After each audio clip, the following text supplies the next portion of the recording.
اور وجہ یہ ہے کہ جب اہل بیت کی مظلومیت بیان ہوتی ہے تو خود بخود اور ساری شخصیات اس میں ملبس ہو جاتی ہیں، لہٰذا ہمیشہ کوشش ہوتی ہے کہ جس طرح سے بھی ہو سکے اہل بیت کی مظلومیت کو چھپایا جائے، اور یہیں سے سوال بھی کیا جا سکتا ہے کہ اس قوم کا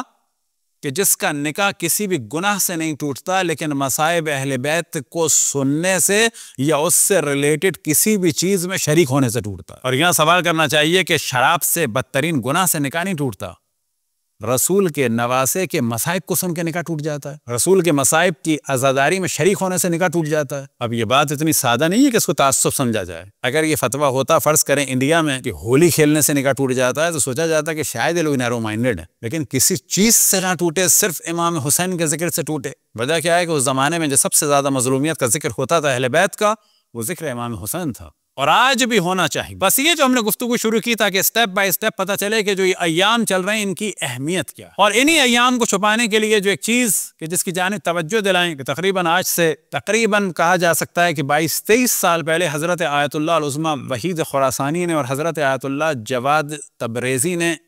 اور پھر ان کے بعد دیگر مراجع نے ایام فاطمیہ کی جانب، نہ یہ کہ ایام فاطمیہ ہوتا نہیں، ایام فاطمیہ کی جانب بڑی شدت سے توجہ دلائی، اور اس توجہ کی وجہ کیا تھی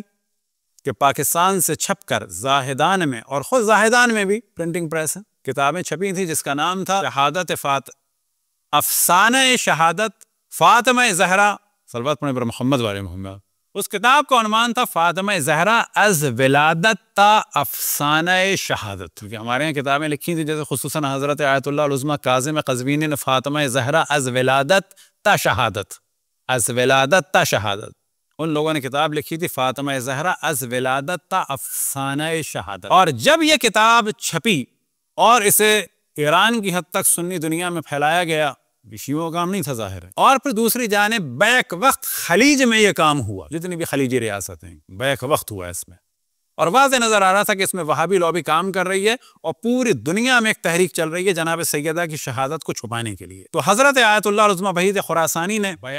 بیان دیا، اور اس وقت ایک دوسرا واقعہ ہوا، اور وہ واقعہ یہ ہوا کہ اس وقت پریزیڈنٹ تھے ایران کے آغا خاتمی اسی زمانے میں پریزیڈنٹ بنے، اور آغا وحید خراسانی کے ملنے کے لیے آئے اور باقی دیگر مراجع کے ملنے کے لیے گئے، تو آغا وحید خراسانی نے توجہ دلائی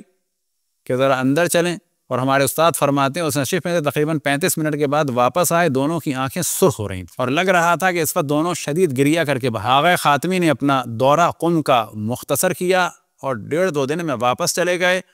اور تہران جاتے ہی پارلیمنٹ کا انہوں نے اجلاس بلایا، اور اس اجلاس کا جو مین موضوع تھا وہ تھا جناب سیدہ کی شہادت پر عام تعطیل۔ پہلے جناب سیدہ کی شہادت ہوتی تھی، عام تعطیل نہیں تھی ایران، اور جب یہ ایجنڈا ہوا تو 100% ووٹ کے ساتھ یہ ایک ہی لہجے میں قبول ہوا، اور اعلان ہوا 3 جمادی الثانی آ رہی تھی کہ اس سال سے چھٹی ہو۔ اب جیسے ہی 3 جمادی الثانی آیا تو تمام مراجع الزام نے، خصوصاً آیت اللہ العظمیٰ وحید خراسانی نے، آیت اللہ العظمیٰ جواد تبریزی نے، آیت اللہ صافی گلپائگانی نے، کہ جس میں سب سے زیادہ جو ہے آغا وحید خراسانی نے، کہ جتنی ایران کی انجمنیں ہیں، جتنے ایران کے امام بارگاہ ہیں، جتنے ایران کے تقایا ہیں، تقایا کسے کہتے ہیں؟ وہ جمع ہے تقیے کی، تقیہ کسے کہتے ہیں؟ ایک امام بارگاہ کا کانسیپٹ ہے ایران میں اور بحرین میں بھی ہے۔ وہ یہ ہے کہ گلی میں ایک دکان نما چیز ہے کہ جو تقریباً سارے سال بند رہتی ہے،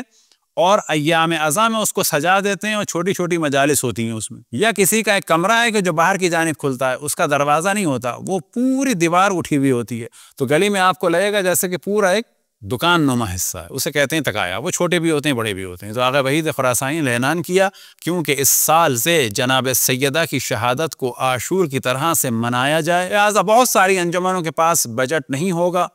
جتنی انجمن، کسی بھی انجمن کو جتنا بھی چاہیے وہ ہم سے لے کے جائے، لیکن جناب سیدہ کی شہادت کو عاشور کی طرح سے۔ پھر اس کے بعد بڑے بڑے تاجروں نے شکر اور چاول اور چیزیں اور پیسہ، اور یہاں سے سلسلہ شروع ہوا، اور مراجع الزام اپنے گھر سے ننگے پیر نکلے جناب سیدہ حضرت معصومہ سلام اللہ علیہا کے روضے تک، اور یہاں سے سلسلہ شروع ہوا تو جناب آغا وحید خراسانی نے فرمایا کہ ایران کی حد تک میں نے جناب سیدہ کی مظلومیت کا بیمہ کر دیا ہے، اب کوئی جناب سیدہ کی مظلومیت کے بارے میں ڈسکشن نہیں کر سکتا۔ صلوات پڑھیں پر محمد والے محمد۔